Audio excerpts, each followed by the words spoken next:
जोहार साथियों, आप सभी भली भांति अवगत हैं कि पिछले कुछ दिनों पूर्व मुझे जान से मारने की धमकी दी गई थी, मां बहन की गालियां दी गई थी और कोई गोली मारेगा इसको 1 करोड़ रुपया इनाम तक की घोषणा किसी असामाजिक तत्व द्वारा की गई थी।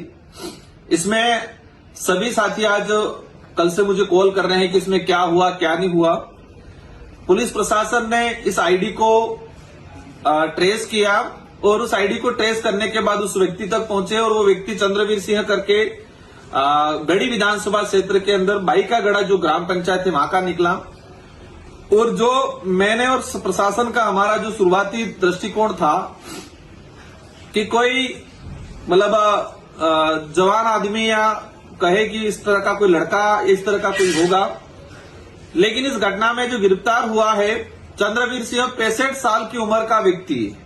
जो मेरी बात करें तो दादाजी की उम्र का व्यक्ति है और प्रशासन के अधिकारियों से मेरी बात हुई है कि जिस तरीके से उसने लिखा था, उसने आप सभी भली भांति जानते हैं कि अपने इलाके के अंदर कौन नेता कौन सी पार्टी किस तरीके पे हमारे पे झूठे आरोप लगाती है, उसी वे में उसने जैसे कि कहा कि क्रिश्चियन है, ये अमेरिका मतलब बाहरी तत्व है, मां बहन की गालियां दी और अंत में उनको मुझे मारने की और सुपारी देने तक की बात की।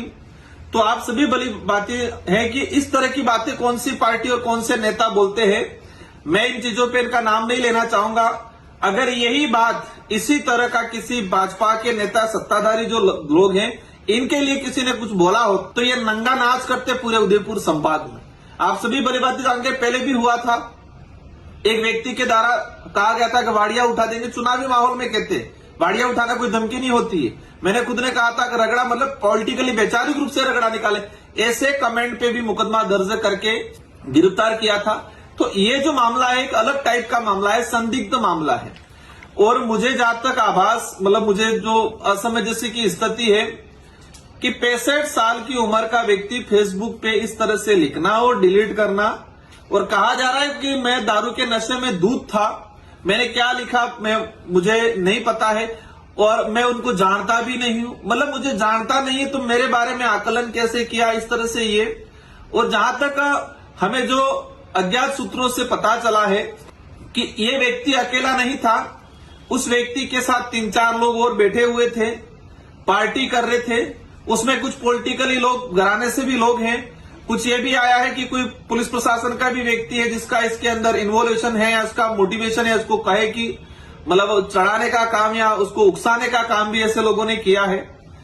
तो पुलिस प्रशासन के अधिकारियों से मेरा अनुरोध है कि उस व्यक्ति को गिरफ्तार करके खानापूर्ति नहीं करें। ये व्यक्ति कमेंट किया, मेरी जो कहे कि मैंने जो प्रेस कॉन्फ्रेंस की थी 7 तारीख को, प्रेस कॉन्फ्रेंस मैंने सुबह 11 बजे की थी, 11 साढ़े 11 बजे। अगर प्रेस कॉन्फ्रेंस के दौरान ही इसने ट्वीट किया है तो आप सभी जानते हैं कि सुबह 11 बजे 65 साल की उम्र वाला व्यक्ति कैसे बिल्कुल शराब के नशे में धुन हो सकता है।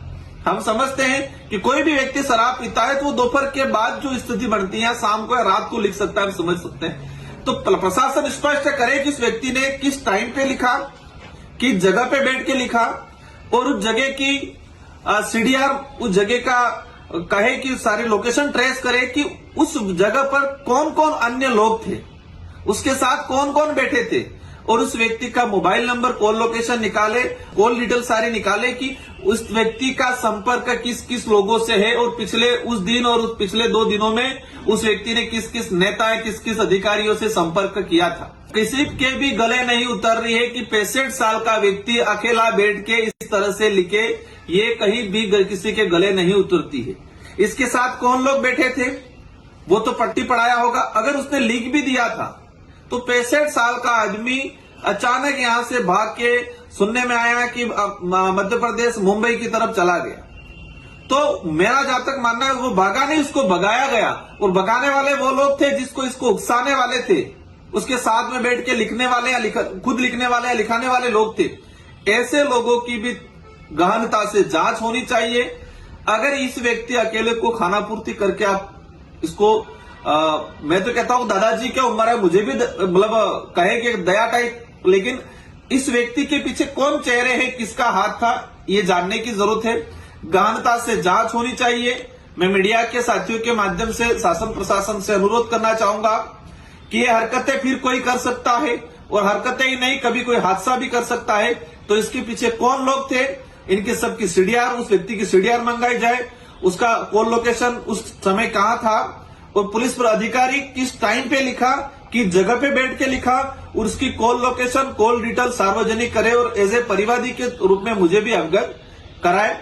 और बाकी क्षेत्र के सारे युवा साथियों से मेरा अनुरोध है, और अनुरोध से पहले मैं आपको धन्यवाद देना चाहता हूं कि मैंने आप सबसे अपील की थी कि हमें शांतिपूर्वक तरीके से, प्रशासन इसमें काम कर रहा था और अभी तक प्रशासन ने इसमें काम किया है। प्रशासन ने, मैं ही नहीं कह रहा हूं प्रशासन गलत है, लेकिन प्रशासन से मेरा अनुरोध है कि किसी के भी दबाव में आए बिना निष्पक्ष तरीके से इसकी जांच हो, इसके पीछे कौन लोग है उसकी पहचान हो, और उनको भी सजा हो, क्योंकि ये बचेंगे कल उठा के कोई और बात होगी, कभी कोई हादसा भी करा सकते हैं।